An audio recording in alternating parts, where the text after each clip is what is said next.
Camilla brought the matter up again that evening, her voice as composed and precise as ever, like a master strategist laying out her case one final time. Every word was chosen with care, as though she were restoring a familiar blueprint rather than proposing something new. She spoke not with desperation, but with the quiet confidence of someone certain she knew the right path, the path that had guided her through every palace intrigue, every crisis, every subtle negotiation that had shaped the monarchy for years. But tonight she saw something in Charles she had never seen before. It was not the exhaustion she had grown used to, nor the gentle hesitation that had once softened his replies. This was different. It was a hardness in his gaze, a firmness that did not flicker, a resoluteness that felt absolute. Where once in his eyes she had glimpsed weariness, now she saw a boundary, an unspoken line drawn in the air between them. There was no anger in his expression, no abrupt rejection or sharp edge, just a calm certainty that carried a kind of unyielding finality. "I am handling it," he said, his tone gentle but immovable, "in my own way." The restraint in his voice reminded her of a curtain falling after a quiet performance, the silence left behind thicker and heavier than any applause. In that moment, something inside Camilla shifted, not with pain nor with disbelief, but with the cold clarity of someone waking to truth she had not allowed herself to see. She understood in a way that cut deeper than any conflict that she had miscalculated. In trying to secure her influence, she had only revealed how fragile it truly was. Influence, she now realized, is not eternal. It does not whisper forever. There comes a time when even the most eloquent whisper simply stops being heard. Charles had always carried himself with a quiet softness, a gentleness that many mistook for weakness, though in truth it was born not of fragility but introspection. He listened more than he spoke, considering angles and implications others might have dismissed without a second thought. And behind his composed exterior lay a melancholy shaped by years of waiting, of standing in the shadows of expectation and promise. For decades he had wandered behind gardens he had designed, discoursed on architecture and the environment, while the world watched and wondered when his moment would arrive. And when it finally did, when the crown heavy with centuries of history and expectation settled upon his brow, it did not feel like triumph. It felt like a question awaiting its answer, like a door opening onto a room he had long envisioned but never truly stepped into. He was king now, the title his, the authority legitimate, yet every choice still seemed to carry the whisper of someone else's voice. His mother's legacy hovered behind him like a shadow that neither warmed nor cooled. The memory of her counsel, her presence, lingered in every corridor and echo. Then there was Camilla, whose guidance had been both a gift and a tether. And around them all, the advisors, seasoned men and women whose service predated his reign, watched his choices as though each bore the weight of history itself.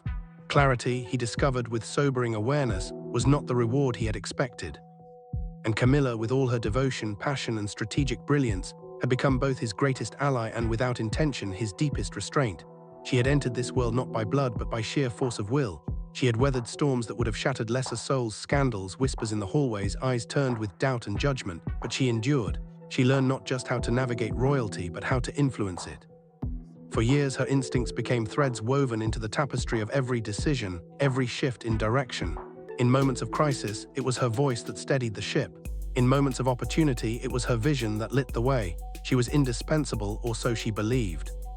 Yet influence, Camilla now understood with painful precision, holds only as long as the other person chooses to receive it. It is not ownership, it is not possession. Influence is permission, the permission someone grants you in a shared space of trust and willingness. And when that willingness fades, no amount of experience, loyalty, or strategic insight can force it back. What she had come to think of as enduring power was, in truth, something far more fragile, dependent not on her calculation, but on the heart and mind of the one she sought to guide. And in that moment, as Charles spoke with calm finality, she saw it with a clarity that left no room for denial. The era in which her voice shaped the monarchy was ending. The turning point arrived on a day that seemed, at first glance, entirely ordinary, a Tuesday like any other, with palace routines unfolding in predictable rhythm. But the conversation that unfolded between Camilla and Charles on tea afternoon was anything but ordinary. Camilla spoke with her usual measured intensity, laying out a strategic course of action she had refined over countless sleepless nights. Her logic was sharp, her reasoning poised and unassailable, the kind of argument that had in the past caused advisors to defer and critics to relent. She didn't raise her voice, she didn't need to. Her confidence carried weight, an unspoken conviction that seemed to shape the very air between them. Yet as Charles listened, something inside him braced, an unfamiliar tightening in his chest, as though his heart itself were resisting the pull of her words. It was not fear, not rebellion, but something subtler, an internal resolve forming where complacency once lived. He met her gaze calmly with a steadiness that felt strangely distant. "I understand what you're saying," he told her, each word deliberate, "but I need time to think about it." There was no dismissal in his tone. No sharp edge of refusal, just a quiet, resolute space between expectation and acceptance, a space Camilla had never encountered in him before. She blinked, taken aback. Their exchanges rarely concluded in ambiguity. He had always been willing to engage, to be guided, to allow her influence into his decisions. But this was different. There was no anger, no agitation, only a calm, almost polite decline. When she gently warned that time was slipping away, that hesitation carried its own cost, he simply replied, "Then it passes." The words settled into the room like an unstruck chord, and in the silence that followed, more was said than any argument ever could. In that quiet stillness, Charles was no longer asking for consensus. He was asserting his autonomy. Camilla studied his face, searching for some signal she could interpret as fatigue, distraction, or momentary doubt, but there was none. What Charles was really saying, though he did not say it directly, was that this moment, this decision, was no longer his to negotiate with her. What he needed now was not her guidance or her counsel or her reassuring nod. He needed to stand on his own judgment. And in that realization, Camilla felt a subtle shift within herself. She nodded and left the room with her practiced grace, but inside her mind the truth crystallized. The influence she had built with such care was slipping away, not with a clash, but through a quiet retreat of relevance, through deliberate inaction rather than overt conflict. In the days that followed, nothing dramatic occurred. Charles did not reject the proposal outright, nor did he counter with arguments of his own. He simply allowed the idea to rest untouched on his desk, watched it dissolve into the ordinary cadence of palace life. And when Camilla broached it a second time, her tone more measured, her phrasing more tentative, he offered the same response: "I am still considering it." Yet both of them, seasoned in the art of reading nuance, recognized the truth beneath those words. It was not genuine consideration. It was something more intentional, a quiet decision to resist the tug of her influence, to hold the space between them without yielding. The palace itself seemed to sense the shift. Within these ancient walls, where tradition and routine blend with unspoken hierarchy, the most subtle change always registers first in the periphery. Long-serving staff, those who had worked here for decades and understood the rhythms of this place better than any outsider, began to read the new pattern before it was acknowledged in speech. They noticed Camilla's appointments being rescheduled, her presence in important discussions quietly diminished, decisions moving forward without her input or approval. They saw advisors entering private chambers with Charles who had not been personally recommended by her. In hushed tones and knowing glances, whispered observations passed between secretaries and staff, a language of unspoken truths conveyed with a tilt of the head, an exchanged look, a shared hesitation. And then one of the palace's most seasoned advisors, a man who had served under 3 monarchs and understood these shifting tides better than most, approached Charles privately. He did not speak with alarm, he spoke with curiosity veiled in professional courtesy. "Your Majesty," he began, "there seems to be uncertainty among the staff about direction, about whose counsel you're prioritizing." There was no judgment in his voice, only careful observation. Charles could have deflected, reassured him of continuity, offered platitudes that everything was proceeding as it always had. But instead he spoke with quiet conviction. "I am prioritizing my own." The advisor nodded slowly. He understood more than the simple words conveyed, he understood the seismic shift beneath them. For in the world of monarchy, when king and queen no longer speak with unified voice, the institution itself begins to wobble. What once appeared seamless now reveals. Its fractures and cracks that were once invisible almost always widen with time. Charles lay awake more nights than he cared to admit, staring at the ceiling of his private chamber, wrestling with a kind of doubt that had no easy resolution. In the stillness of midnight, when the palace slept and only the distant echo of guards' footsteps stirred, he found himself questioning his own decisions. Had he been wrong? Was asserting his own judgment truly worth fracturing the unity he and Camilla had spent years cultivating? Would the cost of independence outweigh the quiet stability they once shared? In those long hours before dawn, his mind replayed their conversations like scenes from a play he could no longer direct. He saw Camilla's earnest expression as she laid out her proposals, her calm certainty that had once guided him through crises no king should ever face alone. He remembered the ease with which her voice once soothed his uncertainties, how her counsel felt like a steady hand upon his back, steadying him through every storm. But tonight, that memory brought a different sensation, not comfort, but a reminder of something deeper.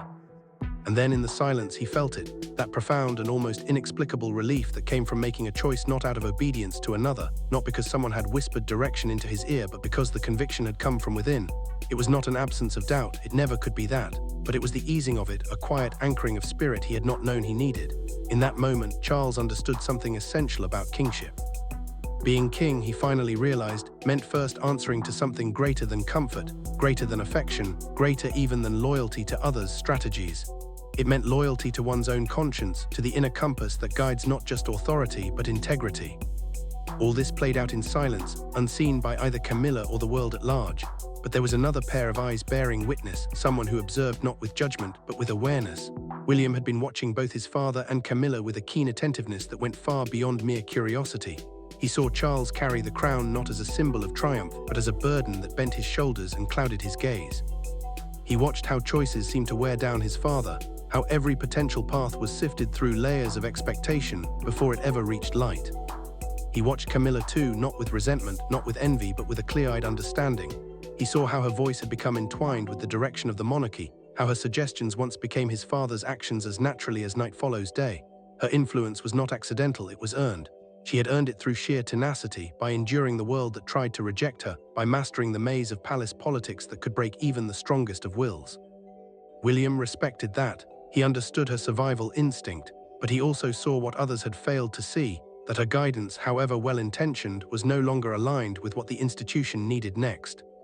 The first cracks were subtle, barely perceptible murmurs in the corridors, a shift in body language here, an exchanged glance there. But as time passed, the fissures widened, and it became impossible to deny that the unity between Charles and Camilla was changing. William noticed every minute shift, the meetings once exclusively between father and advisor now shared with his presence, the once unbroken rhythm of conversation now punctuated by thoughtful pauses where he would step in with insight.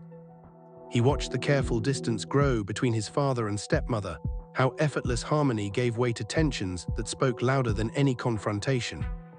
In a place like this, where decorum outweighs drama and silence speaks in louder tones than any voice, observation itself is a kind of weapon. William wielded his quietly and waited. He waited for a moment not dramatic, not engineered, but undeniable. It arrived one afternoon in a private corridor conversation with a senior palace advisor, one of the few who spoke in the coded language courtiers use when addressing matters too delicate for direct speech. The advisor spoke casually, as if remarking on the weather, about how certain decisions were being reconsidered. He noted with careful precision that Charles seemed to be seeking broader counsel these days, consulting voices beyond those traditionally at his side. And then, as if the thought had just occurred to him in passing, he suggested, not forcefully, but with polite implication, that perhaps the Prince of Wales might consider offering his perspective more directly. William understood instantly what was left unspoken. In that quiet suggestion lay an admission. A vacuum was forming. His father was stepping back from Camilla's guidance, and in that open space not filled with sea. Conflict not marked by drama, but gently widening like daylight through a once closed door, lay an invitation. Not to seize power, not to conquer influence, but to step forward with purpose into the place where guidance was now being quietly sought. William approached his transformation not with brash confidence or reckless ambition, but with the deliberate calm of someone who understood that choices like this shape not just a moment, but a destiny. He knew that once he stepped into influence, there would be no retreat into the quiet observance of the past. This was not a bid for power driven by ego, but a strategic movement rooted in responsibility. He saw the monarchy not as a prize to be claimed, but as a living institution that demanded coherence and direction. Above all, he understood that its survival depended on clarity of purpose rather than silent uncertainty. So he began to attend meetings he had previously left to his father. Not every meeting, only those critical assemblies where policy was formed, strategy was debated, and the future was quietly shaped. He entered these rooms with a stillness that commanded attention, not through dominance but through presence. Where once he stood quietly in the periphery, absorbing every nuance of tone and gesture, he now offered insights that were thoughtful, grounded, and precise. His contributions were respectful, rooted in a deep understanding of tradition and legacy. They honored the foundation laid by his father's long years of service and careful stewardship. Yet there was something unmistakably new in his voice, a clarity sharpened by observation, tempered by reflection, and shaped by an instinct for what was necessary rather than merely familiar. In his suggestions, advisors sensed a balance between reverence for the institution and a vision for its evolution, a tone that neither challenged for the sake of challenge nor deferred out of habit. As William spoke, his father watched. Charles observed with quiet, measured attention, not in shock nor in worry, but in a kind of profound recognition. In that moment, he saw something in his son that mirrored what he had once hoped to find in himself, a leader not only capable of holding power but worthy of it. There was no confrontation in Charles's eyes, no hint of rivalry.